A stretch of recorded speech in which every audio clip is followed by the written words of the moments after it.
As a seasoned forest ranger, I've spent years patrolling some of the most remote and beautiful areas in the world.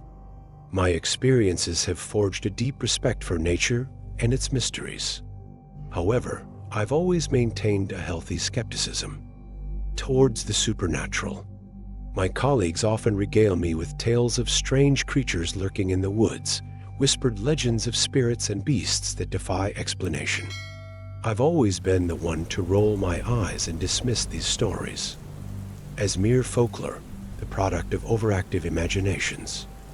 But everything changed when I was transferred to Aokigahara Forest in Japan, a place steeped in myth and tragedy that would challenge my skepticism in ways I never anticipated. Aokigahara, often referred to as the Sea of Trees, lies at the base of Mount Fuji and has earned a notorious reputation as Japan's suicide forest. It is a place where stories of despair intertwine with the haunting beauty of the landscape. The forest is vast, with dense trees that block out sunlight, creating an almost perpetual twilight. The air is thick with the scent of pine and moss. But beneath this serene surface exists a palpable tension and energy that feels alive and watchful. When I first arrived at Aokigahara, I was struck by its beauty. The trees stood tall and proud, their branches swaying gently in the breeze. I wanted to believe that the tales I had heard were mere exaggerations, but a sense of unease began to settle in the pit of my stomach. Locals spoke in hushed tones about the spirits that roamed the forest, of the souls of those who had succumbed to despair and were said to wander the trees, searching for peace. I scoffed at the idea, brushing it off as superstition. Despite my skepticism, I quickly learned that the forest had an unsettling effect on visitors.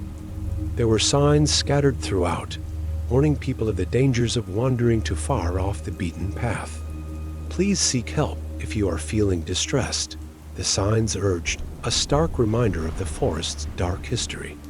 I had heard enough to understand that Aokigahara was a place where many had come to end their pain, and the weight of that knowledge hung heavily in the air. As I began my duties, I encountered other rangers who were deeply affected by the stories surrounding Aokigahara. They often shared their experiences, tales of strange sounds in the night, shadows darting between the trees, and a general feeling of being watched. "You'll see," one of my colleagues said with a knowing look. "You'll believe when you experience it for yourself." I remained unconvinced, preferring to chalk it all up to the power of suggestion. But as the days turned into weeks, I found myself increasingly drawn to the stories. Curiosity began to gnaw at me, and I decided to venture deeper into the forest. Convinced that I could uncover the truth behind the legends, one evening, I set out on my own, armed with only a flashlight and a sense of determination. I followed a narrow path leading deeper into the heart of Aokigahara, the trees closing in around me. The sunlight filtered through the leaves, casting eerie shadows that danced along the ground. As I walked, the atmosphere shifted. The air grew still, and an unsettling silence enveloped me. I could hear only the sound of my footsteps crunching on the forest floor. With each step, I felt a growing sense of unease. The stories began to echo in my mind, and I couldn't shake the feeling that I was intruding on a sacred space. The deeper I ventured, the more the forest seemed to come alive. It was as if the trees were whispering secrets, and I could feel a presence lurking just beyond my line of sight. Suddenly, I stumbled upon an old, abandoned campsite. The remnants of a fire pit lay scattered with charred logs, and the ground was littered with forgotten items, an empty water bottle, a torn backpack, and a worn-out journal. As I picked up the journal, I felt a chill run down my spine. The entries were frantic, filled with desperate pleas for help and mentions of the voices that beckoned the author deeper into the woods. A wave of dread washed over me. This was not just a collection of stories. It was a testament to the pain that had permeated Aokigahara for decades. The realization hit me hard. I was standing in a place where many had come to confront their darkest thoughts, a forest that had become a sanctuary for lost souls. In that moment, I understood the profound weight of the legends surrounding Aokigura. The skepticism I had clung to began to crumble, replaced by a deep sense of regret for dismissing the experiences of others. I realized that I was now part of a narrative that was both tragic and surprising, a tale woven into the very fabric of this haunting forest. As the darkness settled around me, I felt the weight of the stories pressing down, and I knew that my experiences in Aokigura would forever change the way I viewed the world around me. The discovery of the black box on the moon was an event that would change everything. As the dust settled from the initial landing, I could feel the weight of our mission pressing down on us. We were part of something monumental, something that could redefine our understanding of space and humanity's place within it. The black box, mysterious and foreboding, had been unearthed in the shadow of a crater, its surface scratched and battered, yet undeniably intriguing. I stood with my fellow astronauts, a team of experts drawn from various fields, each of us carrying our own hopes and fears about what we might find inside. Dr. Elena Carter, a leading astrobiologist, was there alongside me. Her curiosity was palpable, her mind racing with possibilities. What if this box contains evidence of extraterrestrial life? She mused, eyes sparkling with a mix of excitement and trepidation. Or perhaps it's a record of past missions, something we never knew existed. Beside her was Commander Tom Harris, our seasoned leader, whose stoicism often masked the worry that lingered beneath the surface. He had seen things in his career that most could only imagine, and I could sense he was grappling with the implications of our discovery. "Let's not get ahead of ourselves," he cautioned.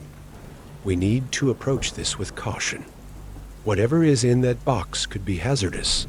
The rest of the team nodded, the gravity of the situation settling over us like a heavy cloak. We had trained for years for this moment, but no amount of preparation could have fully equipped us for the reality of standing before an object that could potentially hold the secrets of the universe, or something far more sinister. Yes, we gathered around the black box. An eerie silence enveloped us. The moon's surface, stark and desolate, seemed to amplify the tension. I could hear the faint hum of our life support systems, a reminder of the fragile bubble of existence we had created in this hostile environment. The box itself was unusually heavy, and as we moved it to our makeshift lab, I felt a shiver run down my spine. There was something unsettling about it, something that hinted at the unknown. Once inside the lab, we set the box down on a sturdy table. The surface was cool to the touch, and I could see faint lines etched into its exterior, almost like a language or a code. "This might be a sophisticated locking mechanism," Elena suggested, rubbing her fingers over the lines. "If we can decipher it, we could unlock whatever is inside." With her encouragement, we began working together, our individual expertise blending into a collective effort. Hours passed as we analyzed the box, scanning it for any signs of technology or design that might give us a clue. Yet, despite our best efforts, the box remained inscrutable, an impenetrable enigma. As frustration mounted, I began to notice subtle changes in my teammates. The air grew thick with tension, and I could sense an undercurrent of anxiety swirling among us. Conversations became more terse, and the excitement that had initially filled the room started to fade, replaced by an unsettling dread. It was as if the very presence of the black box was altering our dynamics, feeding on our fears and uncertainties. One night, while everyone else was asleep, I found myself unable to shake the feeling that we were being watched. I stepped outside the lab, the cold lunar air biting at my skin. The vastness of the moon's surface stretched out before me, an expanse of solitude that felt both liberating and confining. As I gazed up at the stars, I couldn't help but feel a sense of insignificance, as if the universe was mocking us for our arrogance in believing we could control it. When I returned to the lab, I found Elena staring intently at the box. "I think I've figured something out," she said, her voice low and urgent. "The patterns on the surface, they're not just random. They're mathematical, almost like coordinates. Coordinates for what?" I asked, my curiosity piqued. Despite the unease that lingered in the back of my mind, "I don't know yet," she admitted, her eyes wide with excitement. "But if we can interpret them, we might be able to unlock the box. We need to try." In that moment, I felt a surge of hope. Perhaps this was the breakthrough we needed. But as we worked together to decipher the patterns, I couldn't shake the feeling that we were racing against something unseen.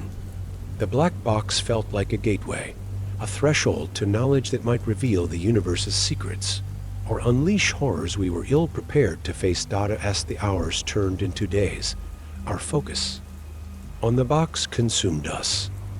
We became increasingly isolated, our conversations revolving solely around our discovery. The camaraderie that had once defined our team began to fray at the edges.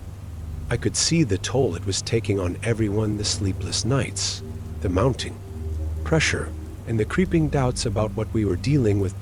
In the depths of my mind, I questioned my own motivations. Was I chasing knowledge, or was I simply trying to prove my worth as a ranger? The lines between ambition and obsession began to blur, and I found myself drawn deeper into the mystery of the black box, even as I sensed the darkness lurking just beyond its surface. As the days passed, and our obsession with the black box deepened, the atmosphere in our lunar habitat became increasingly strained. What had started as a quest for knowledge had morphed into a consuming fixation. The box seemed to exert a strange influence on us, a presence that grew heavier with each passing moment. I could feel it pulling at the edges of my sanity, whispering to me in the quiet hours of the night, igniting a sense of paranoia that was difficult to shake. The initial excitement of discovery had been overshadowed by an unsettling dread. Tom, once my steadfast ally, began to withdraw into himself, the weight of the box's mystery pressing down on him. Elena, too, seemed to be affected, her laughter fading as she grew increasingly consumed by her research. I watched as my colleagues struggled with the implications of our find, their once bright enthusiasm dimmed by the encroaching darkness. One evening, as we gathered around the table to review our findings, the tension reached a breaking point. The air in the room felt thick, charged with unspoken fears. "We need to talk about this," I said, my voice barely above a whisper. "The box is affecting us. We can't ignore that." Tom shot me a look, his expression a mixture of frustration and fear. "What do you mean?" "It's just an object. We're scientists. We can handle this, but can we?" Elena interjected, her eyes wide with concern. "There's something not right about this. The longer we stay focused on it, the more it feels like it's controlling us. We need to step back and reassess." The words hung heavily in the air, and I could see the internal struggle reflected in both of their faces. I, too, felt the pull of the box, the allure of unlocking its secrets. Yet, deep down, a voice warned me that our obsession was leading us down a dangerous path. What if the box is not just a physical object? I pressed on. What if it holds something more, something we're not prepared to confront? Tom's brow furrowed, and he leaned back in his chair, crossing his arms defensively. "We can't let fear dictate our actions. We're on the brink of making a groundbreaking discovery." Elena's voice trembled as she spoke, but at what cost? "We've already seen the toll this is taking on us. I can't shake the feeling that we're being watched, or that something is waiting for us to make a mistake." Her words resonated with me, and I felt a chill run down my spine. The sensation of being observed had become increasingly pervasive, as if the very walls of our habitat were listening, judging our every move. It was a feeling that gnawed at my resolve, making me question whether we were truly equipped to handle what lay ahead. As the tension escalated, I proposed that we take a break from our research to step outside and clear our heads. Perhaps a change of scenery would help us regain our focus and perspective. Tom reluctantly agreed, and we donned our suits, stepping out into the stark, beautiful desolation of the moon's surface. The quiet of the lunar landscape was a welcome relief, a stark contrast to the suffocating atmosphere of the habitat. The vast emptiness stretched out before us, broken only by the distant silhouette of the black box resting in the shadows of our base. As we walked, I could feel the cool lunar dust crunching beneath my boots, grounding me in a reality that felt increasingly tenuous. But even in this serene setting, the specter of the box loomed large in my mind. I glanced at Tom and Elena, who walked in silence beside me, lost in their thoughts. We had ventured into the unknown, and now that unknown was clawing back at us. I can't shake the feeling that we're not alone, I admitted, breaking the silence. It's as if the moon has a presence, something we can't quite grasp. Tom nodded, his expression serious. I've felt it too. The box has changed everything. It's like we've awakened something that was better left undisturbed. As we continued our walk, I felt a sudden chill sweep through the air, a gust that sent a shiver down my spine. It felt wrong, unnatural, as if the very atmosphere had shifted. I looked up at the stars, their distant twinkle a stark reminder of our isolation. I think we need to leave, I said abruptly, the words spilling from my lips before I could stop them. We need to get back to Earth and report this. Whatever we've found here is beyond our understanding. Tom and Elena exchanged glances, and I could see the conflict in their eyes. The allure of the unknown was powerful, but the weight of our experiences was undeniable. Maybe you're right, Elena finally said, her voice trembling. But what if we leave and it's too late? What if we haven't uncovered everything yet? The uncertainty hung heavily between us, a palpable tension that threatened to snap. The moon, once a beacon of exploration and discovery, now felt like a cage trapping us within its enigmatic grasp. We had to decide quickly, for the specter of the black box loomed larger than ever, and time was running out. As we stood on the desolate surface of the moon, the weight of our discovery, the black box loomed large over us, but beneath that monumental revelation lay a web of subplots that revealed the complexities of our human experience. The tension between Tom, Elena, and myself was palpable, a byproduct of our individual fears and shared ambitions. We were not just facing the mysteries of the cosmos. We were grappling with our own inner demons, each of us navigating our emotional landscapes while attempting to maintain focus on our mission.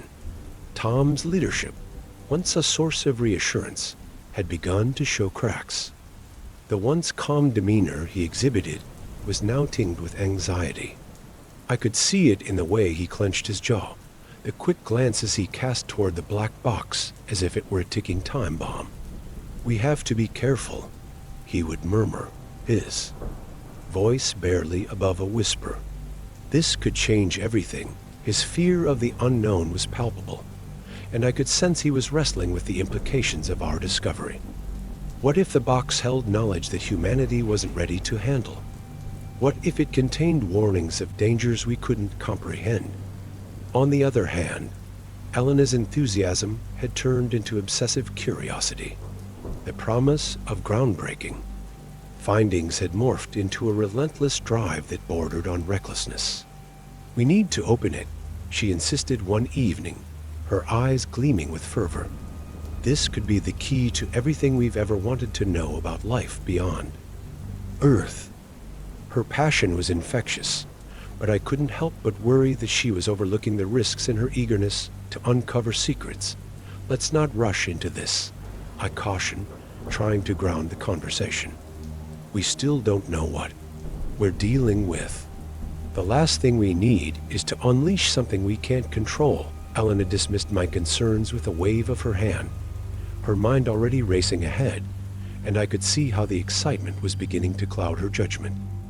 The black box had become a symbol of our ambitions, but it was also a catalyst for conflict.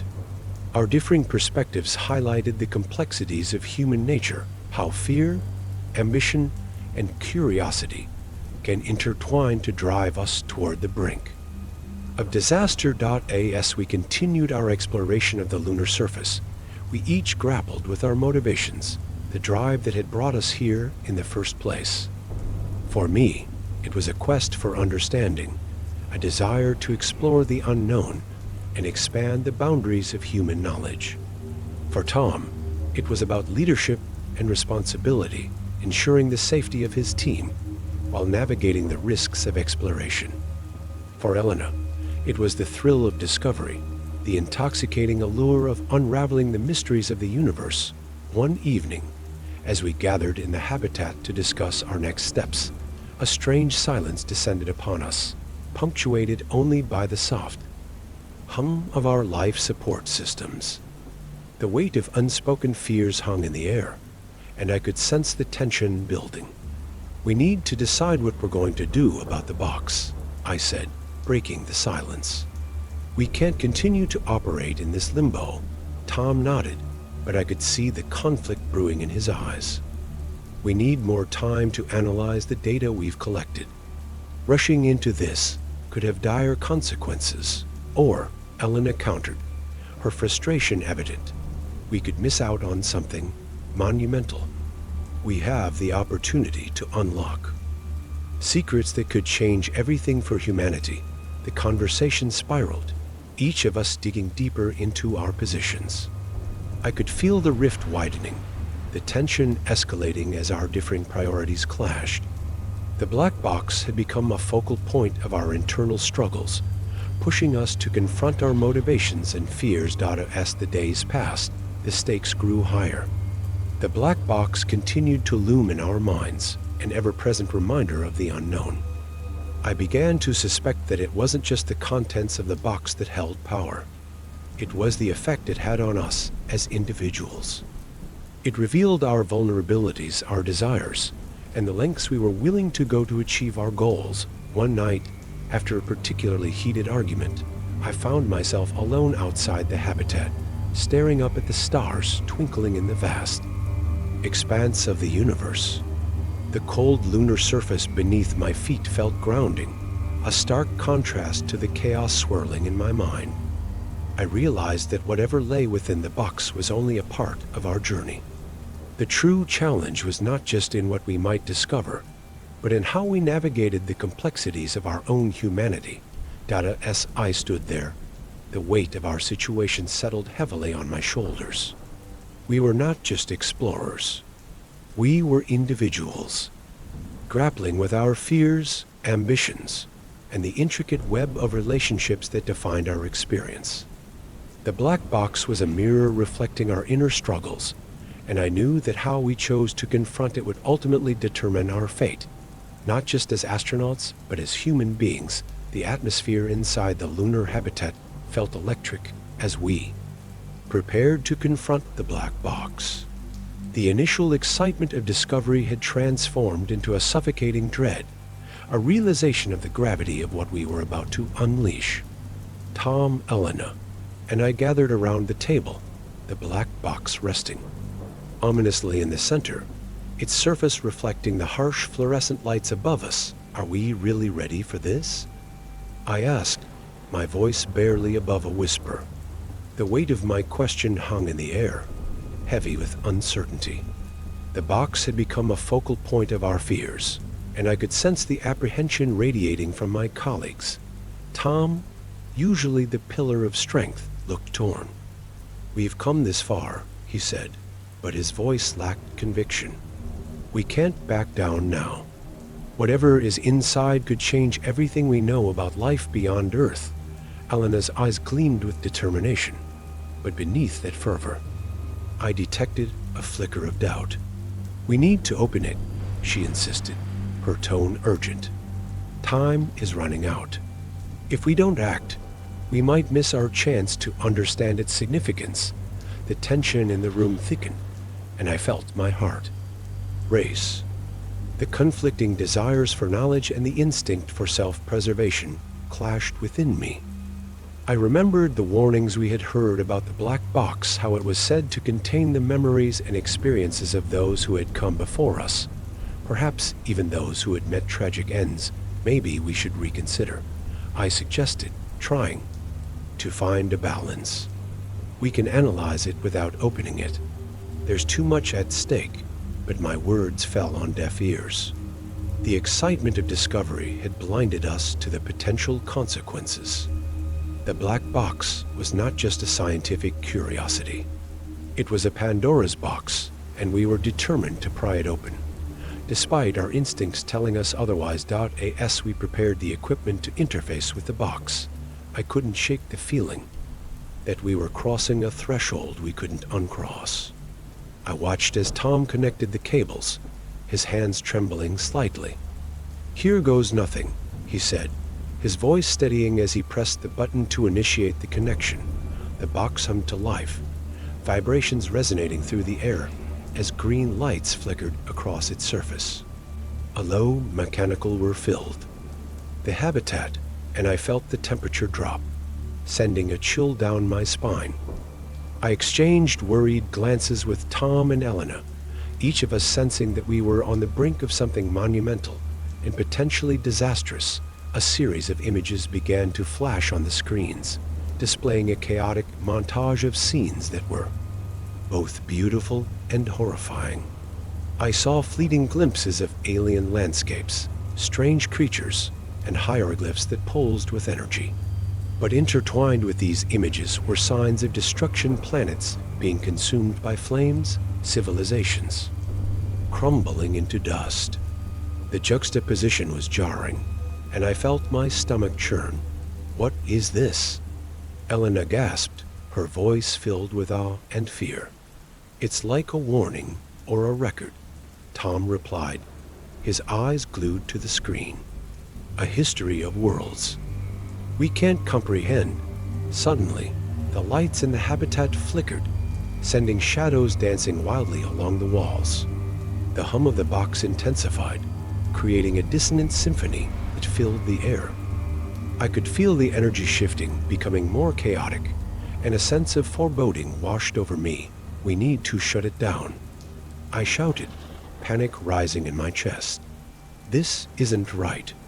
But before I could reach for the controls, the images on the screen coalesced into a singular vision. A face appeared, ethereal and haunting, its eyes filled with sorrow and desperation.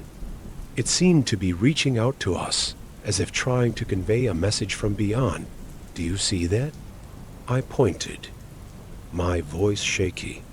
"It's trying to tell us something." The face distorted, shifting between expressions of anguish and rage, and I felt a wave of energy pulse through the room. The lights dimmed, and the air crackled with tension. The black box had become a conduit, connecting us to something far beyond our understanding. Just as the tension reached its peak, the screen went black, and the humming ceased. The silence that followed was deafening, a stark contrast to the chaos we had just experienced. We stood there, breathless, each of us grappling with the implications of what we had witnessed. "What just happened?" Tom asked, his voice shaking. "I think we've tapped into something we weren't meant to," I replied, my heart racing.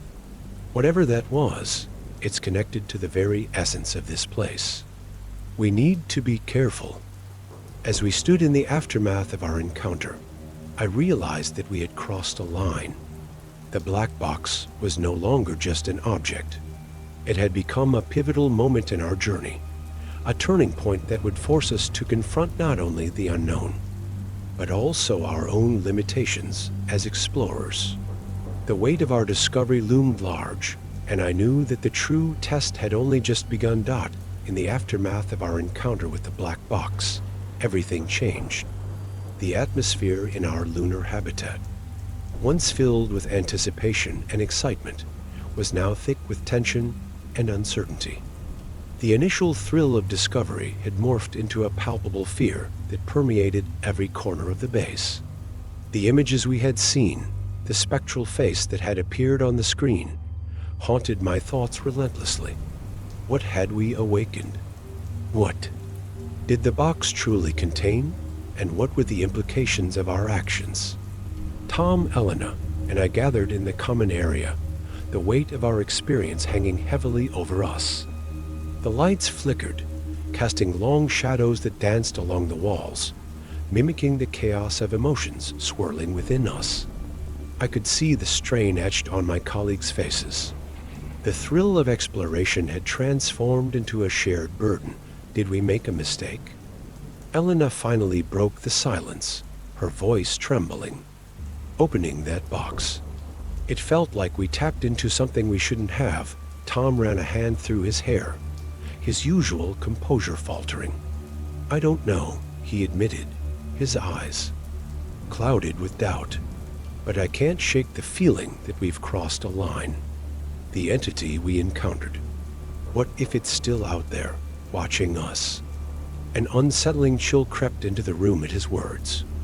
The idea that we might have unleashed something beyond our control sent my heart racing. I had always prided myself on my rationality, my skepticism toward the supernatural, but the events of the night had shaken that foundation. The black box was not just an object. It was a conduit to something far more complex and potentially dangerous. As we sat in silence, each lost in our thoughts, the intercom crackled to life, breaking the tension. "This is Mission Control." The calm voice of our supervisor echoed through the room. "We need to assess the situation regarding the black box. Please report any anomalies you've encountered." I took a deep breath, trying to steady my nerves. "We've experienced some unusual phenomena," I said, my voice shaky. "We opened the box, and it displayed images warnings, I think. We're not sure what it means." Silence stretched on the other end, and I could almost hear the gears turning in the minds of the people at Mission Control. "Understood. We advise you to monitor the situation closely and refrain from any further interaction with the box until we can analyze the data. We'll send a team for a full assessment as soon as possible." The call ended, leaving us in a heavy silence once more. I could feel the weight of their words pressing down on us. "We're not alone out here," I whispered, the reality of our isolation sinking in. "Whatever we encountered, it's tied to this place, and now it's tied to us." Tom nodded, his expression grim. "We need to prepare for whatever comes next. We can't let our guard down." As the day turned into night, we took turns watching over the box, each of us grappling with our fears in different ways. I found myself pacing the small confines of the habitat, unable to shake the feeling that we were being watched. The shadows flickered in the corners of my vision, and every sound made my heart race. Elena, on the other hand, threw herself into her research, analyzing every piece of data we'd collected. "We need to understand what we saw," she insisted, her passion igniting a flicker of hope. This could be our chance to discover something groundbreaking. I admired her determination, but I also worried about her obsession. The more she focused on the box, the more she seemed to lose touch with reality.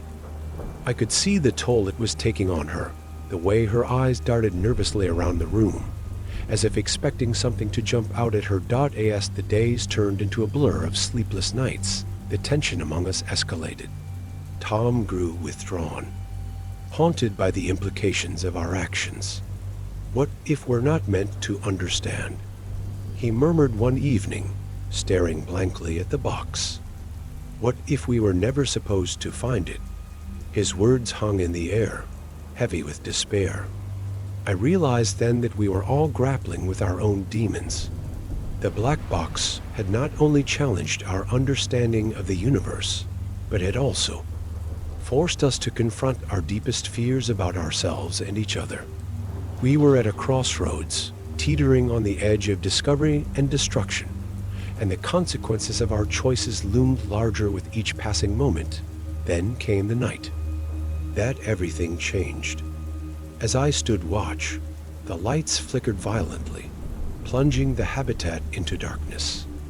I felt a surge of panic, my heart racing as the familiar hum of the life support systems faltered. The shadows deepened, and I could hear whispers reverberating.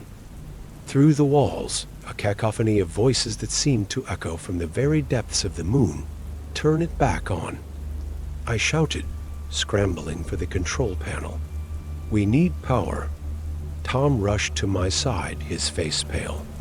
"What is happening?" But before I could answer, the lights flickered back to life, and the box erupted with energy. The images returned. But this time, they were more vivid, more chaotic.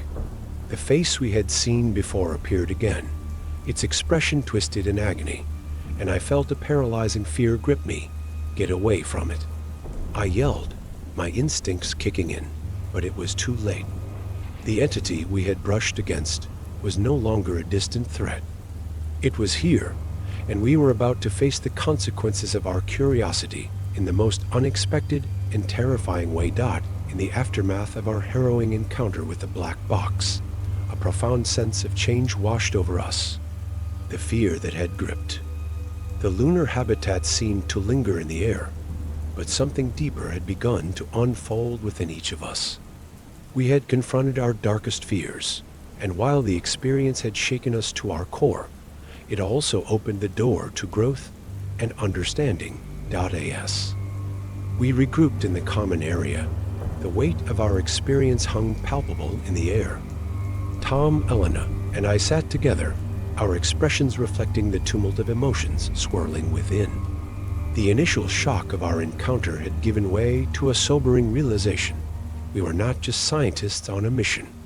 We were explorers of the human psyche, grappling with the complexities of fear, ambition, and the unknown. I never expected that the black box would reveal something so personal. Elena began, her voice trembling slightly. It felt like it was tapping into our deepest vulnerabilities, our regrets.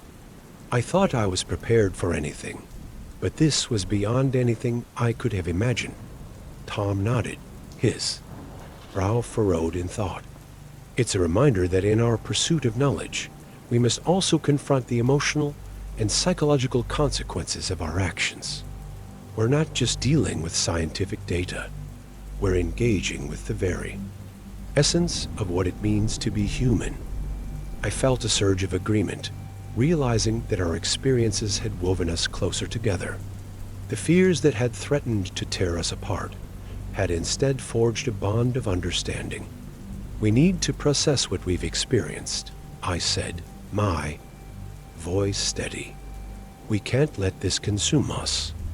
We have to find a way to channel our emotions into something constructive. With that, we made a pact to support one another, to share our thoughts and feelings openly as we navigated the aftermath of our encounter. We decided to dedicate time each day to reflect on our experiences, allowing the emotional weight we carried to surface. The following days became a healing journey, where we could express our fears, frustrations, and insights. As we delved into our individual experiences, I found myself grappling with my skepticism. The encounter had shattered my long-held beliefs about the supernatural and the unknown. I had always prided myself on my rationality, but the black box had forced me to confront the possibility that there were forces beyond our comprehension. Maybe I've been too closed off, I admitted. During one of our sessions, I've dismissed the stories of the unknown without considering their significance. We're not just scientists. We're part of a larger narrative. Elena responded with empathy, acknowledging that there is more to discover beyond what we can see as a strength, not a weakness. It's about expanding our understanding of the universe and our place in it. Tom, too, reflected on his own journey. I thought I had everything figured out as a leader, but this experience has shown me that vulnerability is also part of strength. We need to embrace our fears and uncertainties if we're going to grow. As we continued to share, I felt the emotional barriers between us dissolve. We began collaborating on a new project, one that aimed to document our findings and experiences with the black box, not just as a scientific object, but as a catalyst for personal and collective growth. We sought to explore the psychological implications of our encounter, examining how the unknown can shape our perceptions and beliefs. The process was cathartic. We spent hours discussing our feelings, hesitations, and the lessons we had learned. We poured our hearts into our work, creating a comprehensive report that bridged the gap between scientific inquiry and emotional exploration. It became clear that we were not just documenting an object. We were weaving a narrative that intertwined science with the human experience. As the days turned into weeks, I felt a transformation within myself. The fear that had once consumed me gave way to a sense of clarity. I realized that embracing uncertainty was not a weakness, but rather a doorway to deeper understanding. The black box had challenged me to confront my beliefs and expand my horizons, and in doing so, I had discovered a newfound appreciation for the mysteries of the universe. In the end, our collective journey had not only deepened our understanding of the cosmos, but had also fundamentally changed us as individuals.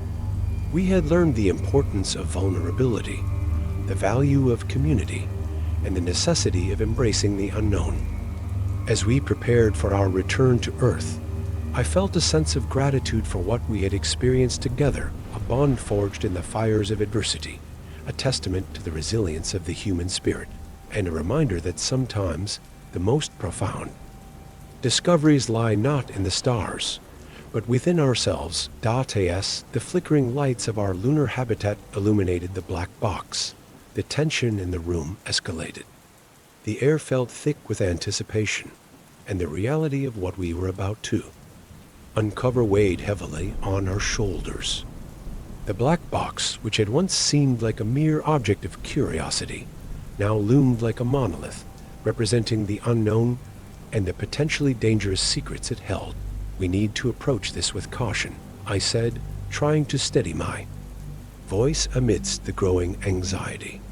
The memories of the spectral face that had appeared on the screen were still fresh in my mind, and I knew we had to tread carefully.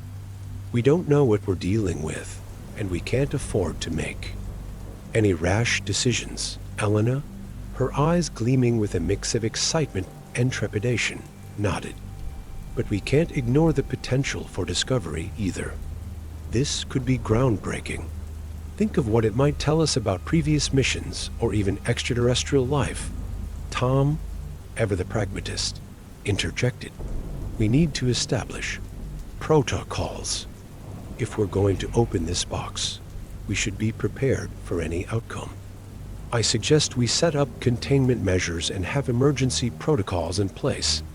I could see the gears turning in their minds, the excitement of discovery battling against the fear of the unknown.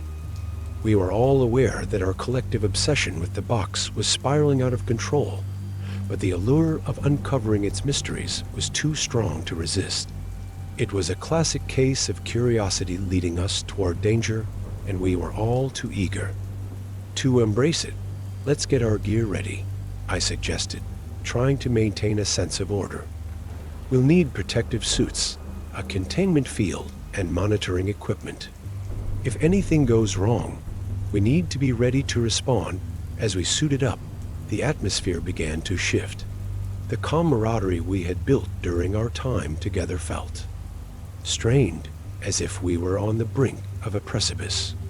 There was a shared understanding that this moment would change us, and the fear of what lay ahead hung heavy in the air.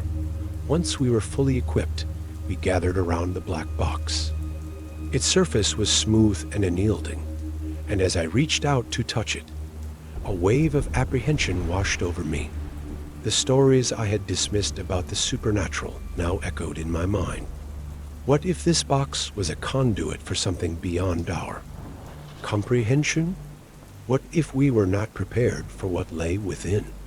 Are we all ready? Tom asked, his voice steady despite the tension. We exchanged glances, each of us weighing the gravity of the moment. Let's do this, I said, trying to inject a sense of resolve into the group. Tom activated the monitoring equipment, and the screens lit up, displaying various readings and data points. The hum of machinery filled the room as we prepared to interface with the box. On my count, Tom said, his finger hovering over the activation switch. 3, 2, 1. Now, as the switch was flipped, the black box began to pulse with a strange green light, illuminating our faces in an eerie glow. The air crackled with energy, and I felt a shiver run down my spine. The moment we had been waiting for was upon us. And as the box responded to our presence, a deep sense of foreboding settled into my gut. The screens flickered, and data began to scroll rapidly across them, revealing fragmented images and sounds that seemed to defy explanation. I felt the room grow colder, the shadows deepening around us, as if the box were pulling the very light from our habitat. Look at this, Elena exclaimed, her eyes wide as she pointed at the screen. It's showing us some kind of footage. As we leaned in closer, the images coalesced into a coherent sequence. I felt my breath hitch in my throat as I recognized the haunting visuals. We were witnessing the final moments of a previous expedition, and the faces on the screen were those of astronauts who had come before us, exploring the mysteries of the moon, but the expressions on their faces were not of wonder. They were of terror. The footage captured their descent into madness, the shadows around them growing ever darker, the whispers growing louder. It was as if the box had become a mirror reflecting our deepest fears, and with every passing second, the room felt more and more suffocating.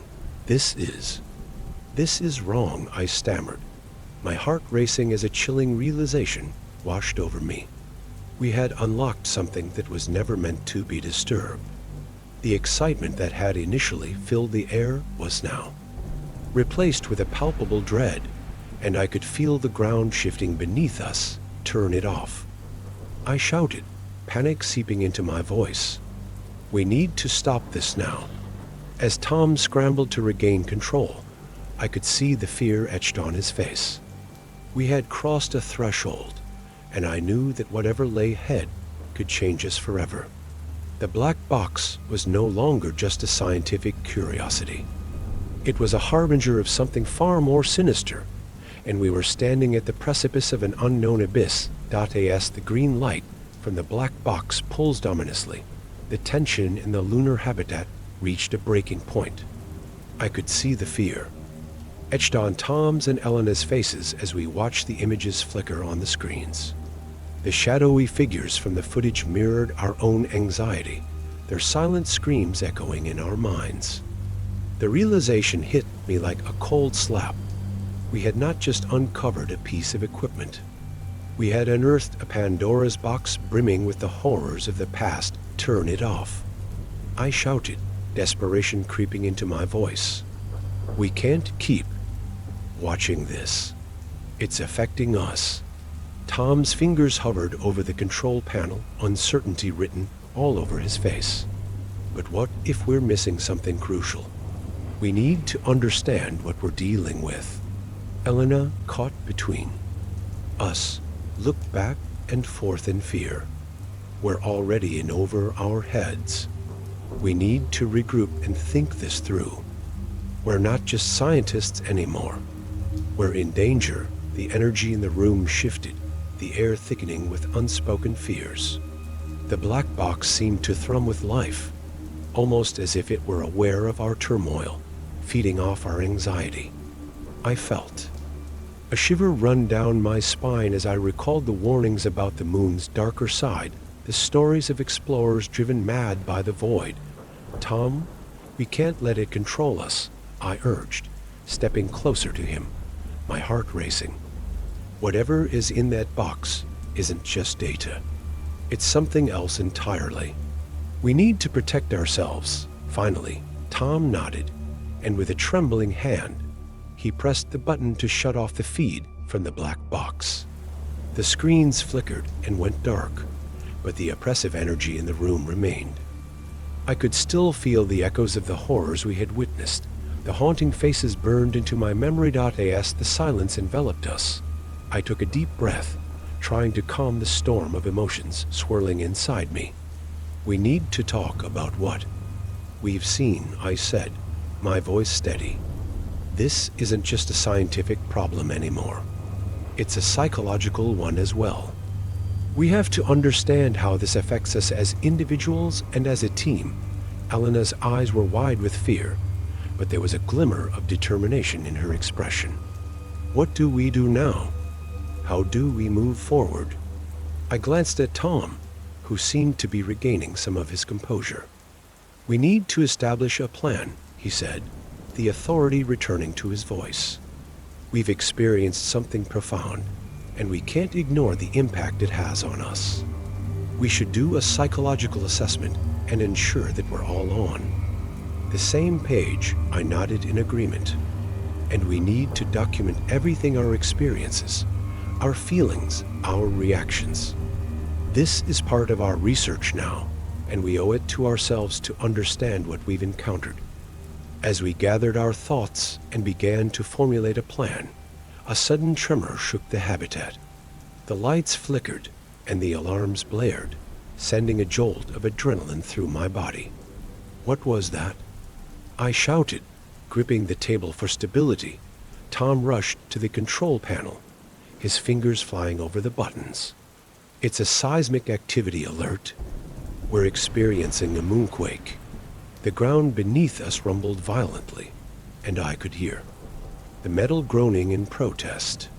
The black box, still sitting ominously in the center of the room, seemed to pulse in rhythm with the tremors, almost as if it were alive, feeding off our fear and confusion.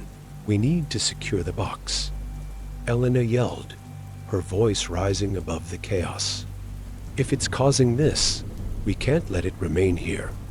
But before we could react, the lights went out completely, plunging us into darkness. Panic surged through me as I fumbled for my flashlight.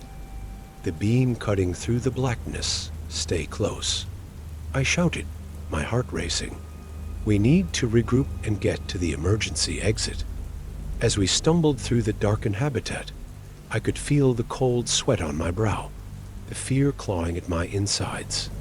The tremors continued, rattling the structure and making it difficult to maintain balance. "Over here."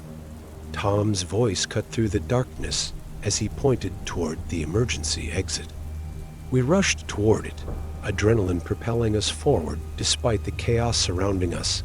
Just as we reached the door, another violent quake struck, sending us crashing to the floor. I felt a surge of terror as I glanced back at the black box, now ominously silent in the corner of the room. Whatever secrets it held, whatever darkness it contained, was still unaccounted for, and I feared we had only just begun to scratch the surface of its true nature. "Get up. We have to go now," Tom yelled, pulling me to my feet. With a shared understanding, we pushed through the door and into the unknown, ready to face whatever awaited us outside the safety of our habitat. As we stumbled out of the lunar habitat, into the eerie stillness of the moon's surface, the reality of our situation began to settle in. The tremors had ceased, but the tension remained, thick in the air like a fog. We had confronted the black box and glimpsed something far beyond our comprehension, but the experience had left us shaken, questioning not only our findings, but also our very purpose as explorers of the unknown. The vast emptiness of space surrounded us, a stark reminder of how small and fragile we truly were. I could feel the weight of our actions hanging over us like a cloud. The black box, once a source of excitement, had become a symbol of our hubris and our naivety. We had ventured into its depths and unearthed not just data, but fears that had long been buried in the recesses of our minds. Tom, Elena, and I stood in silence for a moment, processing the gravity of our situation. The moon's surface, with its desolate beauty, seemed to mock us. We had come here to make history, yet we were now grappling with the haunting aftermath of our discovery. What do we do now? Tom finally asked, his voice barely above a whisper. We need to report back to Mission Control, I replied, my throat dry. We have to share what we found and the implications of it all. We can't keep this to ourselves. Elena nodded, but I could see the uncertainty in her eyes. Do you think they'll believe us? She asked. The things we saw. They're going to want concrete evidence, whether they believe us or not. It's our duty to inform them, I insisted. We owe it to everyone back on Earth to be honest about what we've encountered. The black box is a part of our history now. It's a reminder of the thin line we walked between discovery and danger. As we made our way back to the habitat, I felt a sense of determination begin to form. We could not allow fear to dictate our actions. Instead, we would transform this experience into a stepping stone for growth, both as scientists and as human beings. The vastness of the universe held many secrets, and it was our responsibility to approach them with respect and caution. Navigating our way back to the control room, I felt a renewed sense of purpose. We would share our findings, not just as a scientific report, but as a warning. Our exploration of the black box had illuminated the complexities of human ambition, the need for caution in the face of the unknown, and the importance of collaboration in the pursuit of knowledge. We were not alone on this journey. We had each other, and together we could face whatever lay ahead. In the months that followed our return to Earth, the revelation of the black box became a pivotal moment in space exploration history. Our findings sparked a global conversation about the ethics of scientific discovery and the importance of mental health in high-stress environments. The lessons learned from our encounter resonated across scientific communities, prompting a reevaluation of how humanity approaches the unknown. Tom, Elena, and I continued to advocate for responsible exploration, ensuring that our experience would serve as a guiding light for future missions, forever intertwined with the legacy of those who had dared to reach for the stars. Join us in exploring the boundaries of knowledge and the mysteries of the universe. As humanity reaches for the stars, it is vital to approach the unknown with caution, respect, and collaboration. Share your thoughts on the ethical implications of space exploration and the importance of mental health in high-stress environments. Let's work together to ensure that our quest for discovery honors the legacy of those who came before us and paves the way for future generations. Engage in the conversation and help us build a responsible framework for exploring the cosmos, one that values both knowledge and the human experience.